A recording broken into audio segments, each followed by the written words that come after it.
उम्मीदों की फटी पैरन रोज रोज सिलना पड़ता है और तुमसे मिलने की कोशिश में ना जाने किस किस से मिलना पड़ता है। नमस्कार, मैं Om Jha, business coach, international motivation speaker और एक्सपीरियंस क्यूरेटर। तो आज का जो हमारा ये एपिसोड है, एपिसोड नंबर 3, इसका शीर्षक है हाउ टू एनालाइज।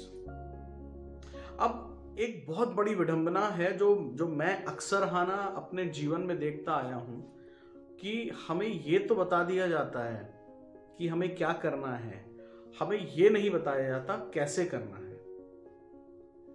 करेक्ट? अगर आप किताबें पढ़ते हैं तो आपको ज्ञान होगा, लेकिन आपके अंदर वो पेशेंस लेवल नहीं है किताब पढ़ने का, आप किताब पढ़ ही नहीं पाते। मगर आपको सॉल्यूशन दे दिया गया है कि अगर आप किताब पढ़ेंगे तो ये हो जाएगा, मगर आप किताब नहीं पढ़ पा रहे हैं और आपको ये नहीं बताया किसी ने कि आपको ऐसा क्या करना है कि आप उस बुक को थॉरली, पेशेंटली पढ़ पाए। करेक्ट? तो अभी हमने जो समझा है, अभी तक हमने जो समझा है वो ये समझा है कि हम बिजनेस के लिए हमें क्या चाहिए, खुद को जानना है, हमने वो बताया, खुद को कैसे जाने। करेक्ट?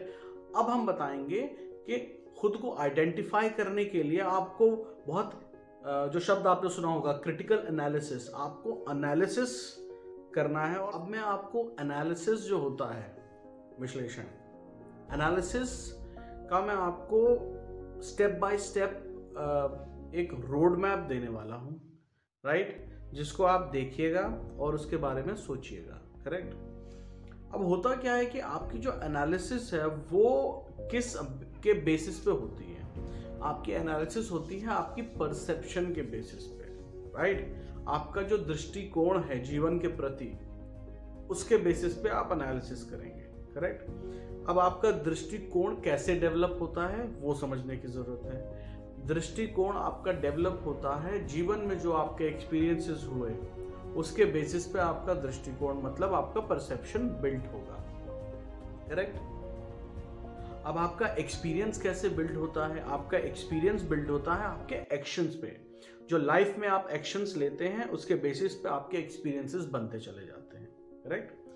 अब आप एक्सपीरियंस बनाने के लिए एक्शंस करते हैं। अब एक्शंस आप कैसे करते हैं? एक्शन आप करते हैं आपके थॉट प्रोसेस के हिसाब से। आप जैसा सोचते हैं वैसा आप एक्शन करते हैं। करेक्ट? अब आपकी सोच कैसे डेवलप होती है? आपकी सोच डेवलप होती है आपकी नॉलेज से। आपको जितनी नॉलेज होगी उस हिसाब से आपकी सोच डेवलप होगी। करेक्ट? ये बड़ा सिंपल है। करेक्ट? तो अब हमारा मेन जो मुद्दा है समझने का वो ये है कि ये जो नॉलेज, तो अभी हमें ये समझ में आया है कि अगर हमें अपना परसेप्शन ठीक करना है, तो सबसे फर्स्ट पॉइंट है वो ठीक करना है, तो हमारा बेस उसके लिए नॉलेज है। अब नॉलेज अगर हमारी ठीक है, करेक्ट, तो हम उस नॉलेज के बेसिस पे अपना परसेप्शन क्रिएट करते हैं। ये चेन सिस्टम ये कह रही है। अब नॉलेज कैसे हम लेते हैं उसको हमें समझने की बहुत डीपली जरूरत है। करेक्ट? अब नॉलेज लेने के 2 तरीके हैं, 2 के अलावा कोई तीसरा तरीका नहीं है जिससे हम नॉलेज ले सकते हैं। करेक्ट? पहला तरीका है प्राइमरी और secondary. Correct? So there are 2 ways of getting the knowledge. First is primary और दूसरा है सेकेंडरी। अब प्राइमरी में क्या आता है? प्राइमरी मोड ऑफ नॉलेज क्या होती है कि जो आप स्वयं करते हैं और उससे आपका ज्ञान बढ़ता है। करेक्ट? महात्मा बुद्ध ने कहीं नहीं सुना था जो उन्होंने किया। वो अपने राजमहल से बाहर निकले, उनके राजमहल के अंदर रहते हुए उनसे किसी ने ये चीज़ कही नहीं कि आप गरीबी होती है, ये प्रॉब्लम होती है, पॉवर्टी होती है, लोगों को दुख होता है, लोगों की मानसिकता है, पीड़ित रहते हैं वो, ये किसी ने उनको सुना के ज्ञान नहीं दिया। करेक्ट? कि वो उन्होंने क्या किया, वो अपने राजमहल से बाहर निकले, एक दिन वो गए और उन्होंने देखा कह रहे यहाँ पर प्रॉब्लम है, वहां पर प्रॉब्लम है, लोग दुखी हैं, लोग परेशान हैं, लोग भूखे हैं, ये भी होता है दुनिया में। उनको पता नहीं था, उन्होंने पर्सनल एक्सपीरियंस किया अपना। करेक्ट? उन्होंने गए और देखा, वहां से उनको वो ज्ञान अर्जित किया उन्होंने। तो प्राइमरी ज्ञान होता है जो आप स्वयं कर रहे हैं। ठीक है? सेकेंडरी ज्ञान हो गया आपका किताबों से, वीडियोस से, वर्कशॉप से, सेमिनार्स से।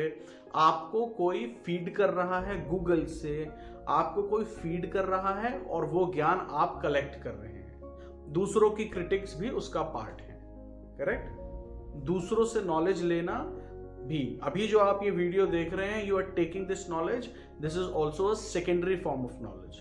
तो अभी यहाँ पर मैं आपको जो नॉलेज दे रहा हूँ वो मेरे जीवन का एक्सपीरियंस है, वो मैंने किया, मैंने देखा, मैं आपको बता रहा हूँ। So for you it is secondary mode of knowledge and for me it is primary, क्योंकि ये मेरे जीवन में मैंने अर्न किया है ये एक्सपीरियंस और ये नॉलेज, करेक्ट। सो अब यहाँ पर हमें बहुत क्लियर है हम कि प्राइमरी और सेकेंडरी। इसीलिए कई दफे आप मेरी कई वीडियो में सुनेंगे कि मैं बुक्स नहीं पढ़ता हूँ, है ना। वो बुक्स ना पढ़ने का या ऐसा नहीं है कि इसमें कोई प्रॉब्लम है, ये मेरा माइंडसेट है, या इसका वो रीजन भी हो सकता है कि आई हैवंट रेड इट, वो मेरा वो मोड मैंने कभी सेलेक्ट नहीं किया। अगर कोई किताब नहीं पढ़ता है तो उसमें कोई दिक्कत नहीं है, आपके अलग अलग मोड होते हैं नॉलेज लेने के।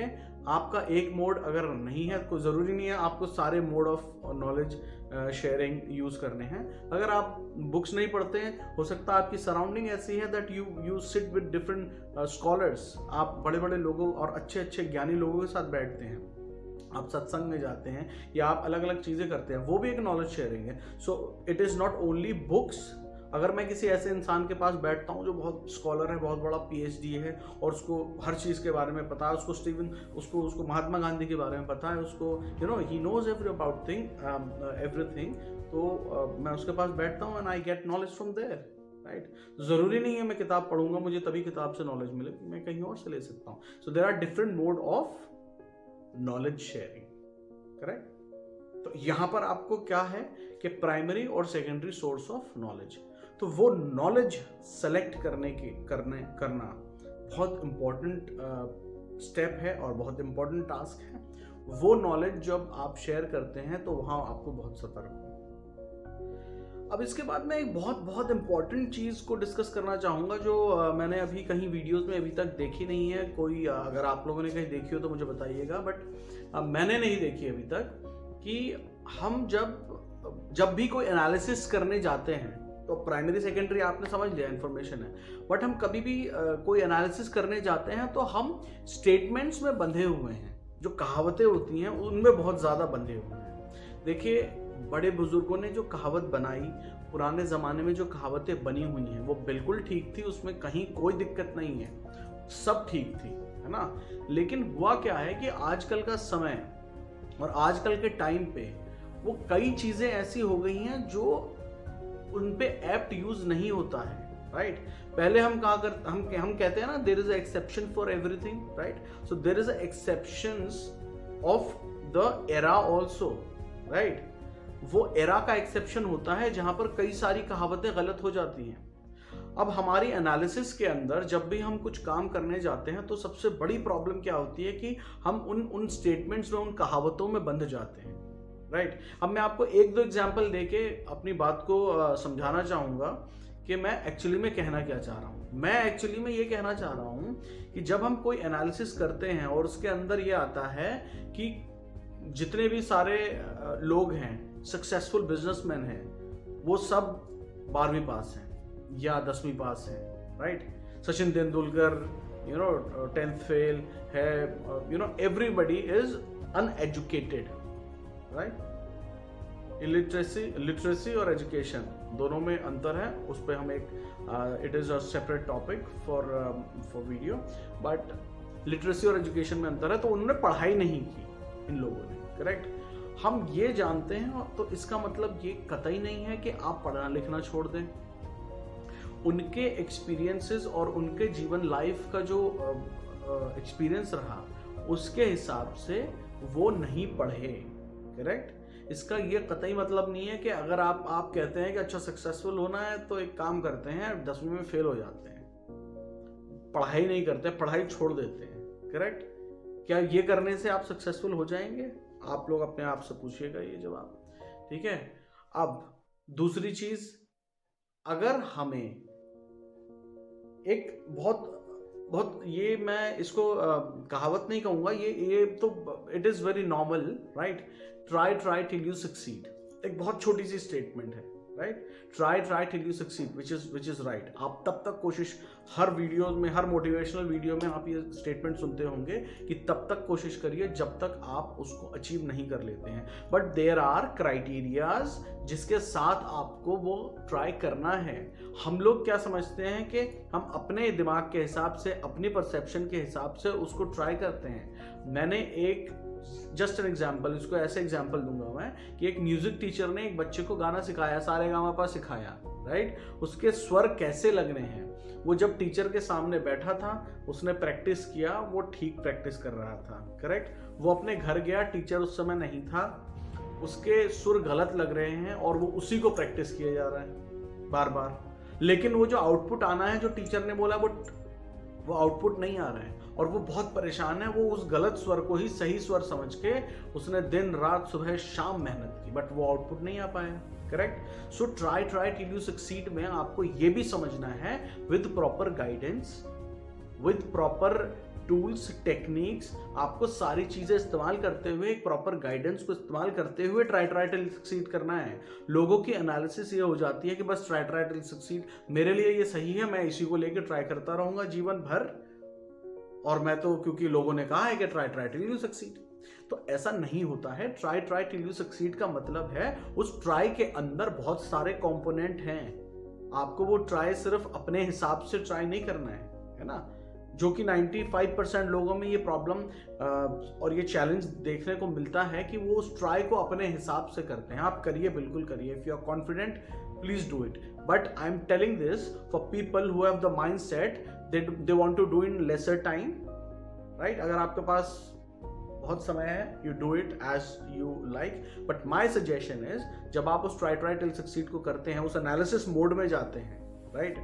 तो आप इसके बारे में सोचिए, राइट। सो इस तरीके के कुछ एग्जाम्पल्स हैं जो देके मैं आपको ये समझाना चाहता हूं कि वो जो स्टेटमेंट है, उस स्टेटमेंट को अपनी लाइफ में लाने के लिए बहुत सारी चीजें करनी पड़ती है ना। तो उसको भी एनालाइज करना है आपको कि वो किस तरीके से आप करेंगे।